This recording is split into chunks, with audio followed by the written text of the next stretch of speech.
Hey guys, welcome to my YouTube channel. जी हाँ दोस्तों, आप सभी कैसे हो? आई होप आप सभी बढ़िया होंगे। दोस्तों, इससे पहले हमने डब्ल्यूबीसी की कंप्लीट बात कर ली थी। डब्ल्यूबीसी कितने प्रकार की होती है, हमने ब्लड की बात की थी, प्लाज्मा की बात की और काफ़ी सारे अलग अलग वीडियोस हमने यूट्यूब चैनल के ऊपर अपलोड कर दिए। बट दोस्तों, आज की इस वीडियो में हम बात करेंगे, जो भी टॉपिक है वो है प्लेटलेट, मतलब प्लेटलेट के बारे में कि प्लेटलेट क्या होता है, कि गाइस प्लेटलेट क्या होता है और प्लेटलेट का दूसरा नाम क्या होता है। साथ ही साथ में दोस्तों कंप्लीट डिटेल से बात करेंगे प्लेटलेट के अंदर जो भी क्लोटिंग फैक्टर होते हैं उनकी, और जो प्लेटलेट होता है उसका लाइफ साइकिल कितनी होती है, नॉर्मल रेंज क्या होती है, हम कंप्लीट डिटेल से बात करेंगे। और साथ ही साथ में दोस्तों ये काफ़ी इंपॉर्टेंट क्वेश्चन है जो मैक्सिमम एग्जाम के अंदर आता रहता है। जो भी सेकेंड ईयर के स्टूडेंट है वो भी इसको याद कर लीजिए, क्योंकि दोस्तों एग्जाम के अंदर भी आने के चांसेस रहते हैं। ठीक है गाइज, तो दोस्तों आज की इस वीडियो में हम बात करते हैं, स्टार्ट करते हैं प्लेटलेट के बारे में कि प्लेटलेट क्या होती है। ठीक है गाइज, दोस्तों प्लेटलेट एक क्लोटिंग फैक्टर होता है जो हमारे ब्लड के अंदर पाया जाता है। एक प्लेटलेट एक टाइप की सेल्स होती हैं जो हमारे ब्लड के अंदर पाई जाती है, जैसे आरबीसी, डब्ल्यूबीसी और प्लेटलेट, तीनों इंपॉर्टेंट सेल्स होती हैं। सबका अपना अपना फंक्शन होता है। हमने आरबीसी को भी डिस्कस कर लिया था, फिर उसके बाद में हमने डब्ल्यूबीसी को भी डिस्कस कर लिया था। आज की इस वीडियो में हम डिस्कस करेंगे प्लेटलेट के बारे में कि प्लेटलेट क्या होती है। ठीक है गाइज, तो हम बात करते हैं फोर्थ पॉइंट प्लेटलेट की। प्लेटलेट दोस्तों, प्लेटलेट का जो दूसरा नाम होता है उसे हम कहते हैं थ्रोम्बोसाइट्स।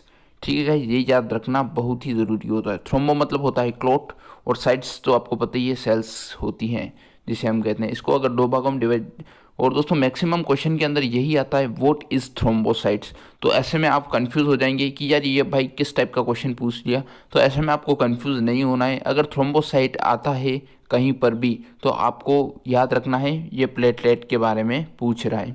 ठीक है गाइस, फिर उसके बाद में हम बात करते हैं फर्स्ट पॉइंट की, हमने बात कर ली। थ्रोम्बो मतलब होता है क्लॉट और साइट्स मतलब होती है सेल्स, दो शब्द से मिलकर बना हुआ होता है। फिर उसके बाद में हम बात करते हैं अब इसकी नॉर्मल रेंज की। दोस्तों आपको पता ही है, हमने आरबीसी की भी बात की थी, डब्ल्यूबीसी की भी बात की थी नॉर्मल रेंज की। अब हम बात करेंगे प्लेटलेट की नॉर्मल रेंज क्या होती है। मेल और फीमेल के अंदर ये दोनों इक्वल होती है। दोस्तों आरबीसी और डब्ल्यूबीसी, जो आरबीसी होती है वो अप डाउन होती है मेल और फीमेल के अंदर, और जो एचबी होता है वो भी अप डाउन होता है। बट दोस्तों जो प्लेटलेट होती है वो इक्वल होती है, ये सबसे इंपॉर्टेंट चीज़ होती है। फीमेल और मेल के अंदर ये ब्लड के अंदर सबसे इक्वल चीज़ होती है। बाकी ब्लड जो एचबी होता है वो अप डाउन होता है मेल और फीमेल के अंदर। ठीक है गाइस, अब जो मेल एंड फीमेल के अंदर प्लेटलेट कितनी होती है, वो होती है 4.5 टू 5.5 लाख। दोस्तों 4,50,000 से 5,50,000 तक इसकी प्लेटलेट होती है नॉर्मल किसी पर्सन के अंदर पर 100 ml एचबी। ठीक है गाइस, फिर उसके बाद में हम बात करते हैं फॉर्मेशन की। दोस्तों प्लेटलेट का फॉर्मेशन कहाँ होता है, मतलब प्लेटलेट का निर्माण कहाँ होता है। प्लेटलेट का निर्माण आपको पता है, आरबीसी का निर्माण भी बोन मैरो के अंदर होता है, डब्ल्यूबीसी का निर्माण भी बोन मैरो के अंदर होता है। तो गाइस प्लेटलेट का जो फॉर्मेशन है वो भी bone marrow, in bone marrow.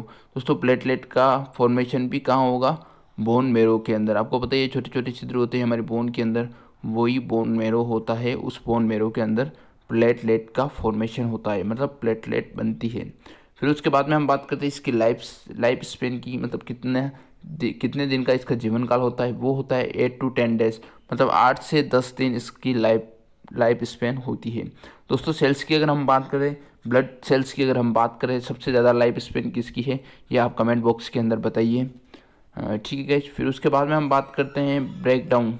अब दोस्तों ये कहाँ ब्रेक डाउन होती है और कहाँ रीजनरेशन होती है, मतलब कहाँ रीजनरेट होती है, कहाँ नहीं बनती है। ठीक है, वो टूट कर।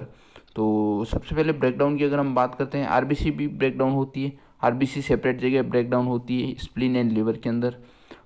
फिर ठीक है गाइस, और उसके बाद में हम बात करते हैं प्लेटलेट ब्रेकडाउन कहाँ होती है, वो होती है इन ब्लड। वो ब्लड के अंदर ही ब्रेकडाउन हो जाती है, और रीजनरेट भी ब्लड के अंदर ही हो जाती है। ठीक है, रीजनरेट मतलब जो भी ब्रेक डाउन हुई है वापस उससे मिलकर, थोड़ी बहुत मदद से, जो भी प्रोटीन डैम टूटा है उससे मिलकर वो वापस बन जाती है। ठीक है गाइज, बट इसका जो फॉर्मेशन होता है वो होता है बोन मैरो के अंदर। ठीक है, रीजनरेशन अलग चीज़ है और फॉर्मेशन अलग, मतलब जो निर्माण होगा वो बोन मैरो के अंदर होगा, और जो ब्रेकडाउन होगी वो ब्लड के अंदर होगी, और अगर मदद की ज़रूरत होगी तो वापस रीजनरेट हो जाएगी हमारे ब्लड के अंदर ही। काफ़ी बॉडी के अंदर काफ़ी बढ़िया सिस्टम है बनाया हुआ है। ठीक है गाइज, फिर उसके बाद में हम बात करते हैं इसके अंदर न्यूक्लियस इज प्रेजेंट। ये काफ़ी इंपॉर्टेंट चीज़ होती है दोस्तों। न्यूक्लियस इज प्रेजेंट, किसके अंदर न्यूक्लियस एब्सेंट होता है? ब्लड सेल्स के अंदर। ये आप कमेंट बॉक्स के अंदर बताइए। ठीक है, nucleus is present in platelet. दोस्तों प्लेटलेट के अंदर न्यूक्लियस प्रेजेंट होता है। अब हम बात करते हैं इसके फंक्शन की। प्लेटलेट का क्या फंक्शन होता है? प्लेटलेट का जो फंक्शन होता है वो होता है ब्लड क्लोटिंग, मतलब ब्लड का क्लोट बनाना। अगर आपको कहीं पर भी चोट लग जाती है और आपको चोट लगती है, उसके बाद में जो 2 से 3-4 मिनट के अंदर जो क्लोट जमता है, उसका जो मेन फंक्शन होता है वो कौन करता है? प्लेटलेट ही करती है। हमारे ब्लड के अंदर ऐसा सिस्टम होता है जो क्लोटिंग फैक्टर की मदद से किसी भी चोट को रिपेयर करता है। ठीक है गाइस। फिर उसके बाद में हम बात करते हैं ब्लड क्लोटिंग फैक्टर। अब दोस्तों ब्लड क्लोट कैसे होता है, मतलब उसके अंदर क्या स्पेशल चीज़ें होती है? प्लेटलेट के अंदर क्लोटिंग फैक्टर्स होते हैं। कितने क्लोटिंग फैक्टर होते हैं हम कंप्लीट डिटेल से बात करेंगे। ब्लड क्लोटिंग फैक्टर, ठीक है गाइस। अब इन क्लोटिंग फैक्टर का क्या फंक्शन होता है? Clotting take 4 to 5 minute. जो क्लोटिंग होती है उसका टाइम रहता है 4 से 5 मिनट के अंदर ब्लड क्लोट हो जाता है एक हेल्दी पर्सन के अंदर। ठीक है गाइस। फिर उसके बाद में हम बात करते हैं नंबर 1 क्लोटिंग फैक्टर की, वो है कैल्शियम। ठीक है गाइस। फिर उसके बाद में विटामिन के, ये भी एक क्लोटिंग फैक्टर ही है। फिर उसके बाद में अगर हम प्रोटीन जो मिलकर बने हुए होते हैं, प्रोटीन से मिलकर बने हुए होते हैं मैक्सिमम, उनकी हम बात करते हैं। ठीक है, थ्रोम्बिन हो गया, प्रोथ्रोम्बिन हो गया, ग्लोबुलिन हो गया, फिब्रिन हो गया और फिब्रोनोजन हो गया और एल्बुमिन हो गया। ठीक है गाइस, ये सभी क्लोटिंग फैक्टर है। और सबसे जो इम्पोर्टेंट मेन फैक्टर है मेन फॉर ब्लड क्लोटिंग के लिए, वो होता है फिब्रोनोजन। ठीक है गाइस, फिब्रिनोजन सबसे इम्पोर्टेंट क्लोटिंग फैक्टर होता है हमारे प्लेटलेट के अंदर। ये सबसे इम्पोर्टेंट चीज़ याद रखनी है फिब्रिनोजन को, इसका मेन फर्स्ट में यही वर्क करता है। ठीक है गाइस। फिर उसके बाद में एक क्वेश्चन ऐसे ही रैंडम पूछा गया है, why blood cells do not clot inside the body. अब दोस्तों आपको ये बताना है, अब प्लेटलेट हमारे बॉडी के अंदर होती है, तो ब्लड हमारे बॉडी के अंदर क्लोट क्यों नहीं होता है, ये आपको बताना है। ठीक है गाइस। अब इसका आंसर भी है, answer due to presence of the anti clotting protein, मतलब एक एंटी क्लोटिन प्रोटीन होता है हमारे ब्लड के अंदर, जिस कारण दोस्तों हमारे ब्लड को वो क्लोट नहीं होने देता है ब्लड बॉडी के अंदर। उसका नाम क्या है? वो है हिपेरिन। ठीक है, which is produce by the liver, मतलब जो कौन प्रोड्यूस करता है हिपेरिन को? वो प्रोड्यूस करता है लीवर के अंदर हिपेरिन बनता है। और दोस्तों जो आर्टिफिशियल हिपेरिन भी होता है, जिसे हम वाइल्स के अंदर भी यूज़ करते हैं, काफ़ी सारी वाइल्स के अंदर। ठीक है गाइस। फिर उसके बाद में हम बात करते हैं ब्लड बैंक। अब दोस्तों ब्लड बैंक के अंदर कैसे उस ब्लड को प्रिवेंट रखा जाता है? The chemical which prevent blood clotting in blood bank store blood are. ठीक है गाइस, इन 2 केमिकल से ब्लड को स्टोर किया जाता है। ठीक है, वो होता है सोडियम ऑक्जेलेट कुछ दिनों के लिए, और मंथ के लिए रखना होता है तो कैल्शियम साइट्रेट। ठीक है गाइस, ये होते हैं जो केमिकल्स होते हैं जिनको हम ब्लड बैंक के अंदर यूज़ करते हैं। फिर उसके बाद में हम बात करते हैं डिजीज़ ऑफ प्लेटलेट, मतलब प्लेटलेट की कौन कौन सी डिजीज़ है। ठीक है, नो ब्लड क्लोटिंग, अगर किसी पेशेंट का ब्लड क्लोट नहीं हो रहा है, या 5 जो नॉर्मली होता है टाइम होता है 4 से 5 मिनट होता है, अगर इससे भी ज़्यादा हो गया 5 से 10 मिनट तक भी अगर ब्लड क्लोटिंग नहीं हो रहा है, तो इसका मतलब आप ये समझिए उसके अंदर प्लेटलेट काफ़ी डाउन हो चुकी है, इसलिए वह ब्लड क्लोट नहीं हो रहा है। फिर उसके बाद में ये बीमारी हो गई। फिर उसके बाद में एक थ्रोम्बोब्लास्टिस होती है। इसके अंदर क्या होता है कि जो प्लेटलेट होती है वो हाई हो जाती है हमारे ब्लड के अंदर। अब हाई हो जाएगी अगर ब्लड के अंदर प्लेटलेट, तो क्लोटिंग इनसाइड द बॉडी, मतलब अगर प्लेटलेट हमारे ब्लड के अंदर हाई हो जाती है, कोई भी चीज़ नॉर्मल रेंज से हाई हो जाती है तो उसके कुछ ना कुछ साइड इफ़ेक्ट होते ही हैं। अगर प्लेटलेट की नॉर्मल्स काफ़ी ज़्यादा हाई हो जाएगी तो हमारी बॉडी के अंदर जो जो ब्लड होगा, अंदर जो आर्टरीज और वेन के अंदर जो फ्लो हो रहा होगा, वो ब्लड कहीं ना कहीं क्लोट होने लग जाएगा। Clotting in arteries and when, जो फिर वहाँ पे क्लोट होने लग जाएगा तो ब्लॉकेज आने लग जाएंगे और हमारी स्किन के ऊपर धब्बे धब्बे होने लग जाएंगे। ठीक है। फिर उसके बाद में हम बात करते हैं जो डेंगू एंड मलेरिया। अब दोस्तों ये क्या इफ़ेक्ट करता है डेंगू और मलेरिया हमारी प्लेटलेट को? आपको पता ही है दोस्तों, अभी थोड़े दिन पहले काफ़ी डेंगू चला था, तो ऐसे में सभी की जो भी पेशेंट थे डेंगू के पेशेंट, उनकी प्लेटलेट काफ़ी ज़्यादा डाउन हो गई। क्यों हो गई, उसके पीछे क्या रीज़न है, मैं आपको एक सिंपल भाषा में, ये आपको चीज़ें नहीं समझाऊंगा, एक सिंपल भाषा में आपको समझाने की पूरी कोशिश करूंगा।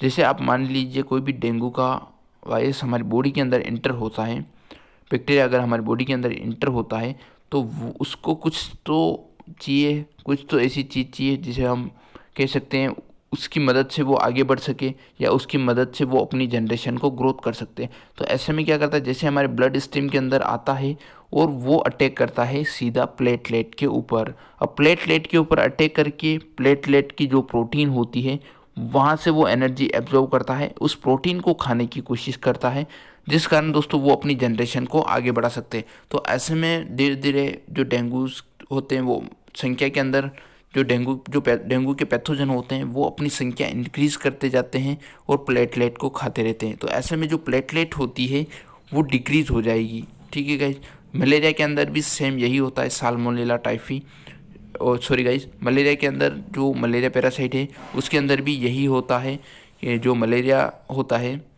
मलेरिया का जो पैथोजन होता है वो वेक्टर प्लेटलेट को ही करता है। ठीक है गाइज, फिर उसके बाद में, सॉरी गाइज एक सेकेंड, फिर उसके बाद में ये होता है कि ये सब वेक्टर दोस्तों एक दूसरे के ऊपर डिपेंड होते हैं। जैसे बॉडी के अंदर इंटर होता है, अब इनको प्रोटीन मिल जाती है, इनको एनर्जी मिल जाती है, ये ब्लड सेल्स को खा जाते हैं, तो फिर ये अपनी ग्रोथ कर देते हैं। ठीक है गाइज, फिर उसके बाद में हम बात करेंगे स्टार हीमोफीलिया। ये काफ़ी इंपॉर्टेंट डिजीज़ है, आपको याद रखनी चाहिए।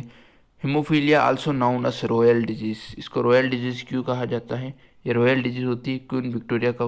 ठीक है गाइज, फिर उसके बाद में हम बात करते हैं it is a genetical disease. ये एक जेनेटिकल डिजीज़ है इन विच फॉर्मेशन ऑफ प्लेटलेट, मतलब दोस्तों जो प्लेटलेट होती है उसका फॉर्मेशन काफ़ी लो होता है, काफ़ी डाउन प्लेटलेट का फॉर्मेशन होता है। नो ब्लड क्लॉटिंग, मतलब अब प्लेटलेट डाउन होगी तो दोस्तों ब्लड क्लॉट नहीं होगा।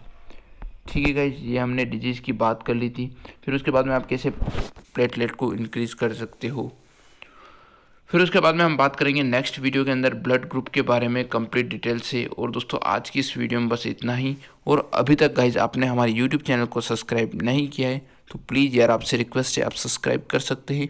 साथ ही साथ में दोस्तों नेक्स्ट वीडियो भी लाऊंगा मैं, साथ ही साथ में नेक्स्ट वीडियो के अंदर हम डिस्कस करेंगे ब्लड ग्रुप के बारे में कि ब्लड ग्रुप क्या होता है, इसके अंदर कौन कौन से सिस्टम हैं, हम एबीओ और आरएच फैक्टर के बारे में भी पढ़ेंगे। पर दोस्तों अभी तक इससे पहले वाले वीडियोस आपने नहीं देखे हैं, ब्लड क्या होता है, फिर उसके बाद में प्लाज्मा क्या होता है, आरबीसी क्या होती है और हीमोग्लोबिन क्या होता है आरबीसी के अंदर, फिर उसके बाद में डब्ल्यूबीसी क्या होती है, डब्ल्यूबीसी के कितने प्रकार होते हैं, हमने कंप्लीट पूरे वीडियोस बना रखे हैं, आप चाहे तो वहाँ पे पढ़ सकते हैं। और दोस्तों अगर आपको अगर ये आपको नोट्स चाहिए तो आपको डिस्क्रिप्शन के अंदर लिंक मिल जाएगा, आप सीधा वहाँ पे ज्वाइन कर लीजिए और आपको ये नोट्स अवेलेबल हो जाएंगे। आज की इस वीडियो में बस इतना ही। आई होप आपको थोड़ा बहुत आइडिया लगा होगा। आज की इस वीडियो में बस इतना ही। Thank you so much.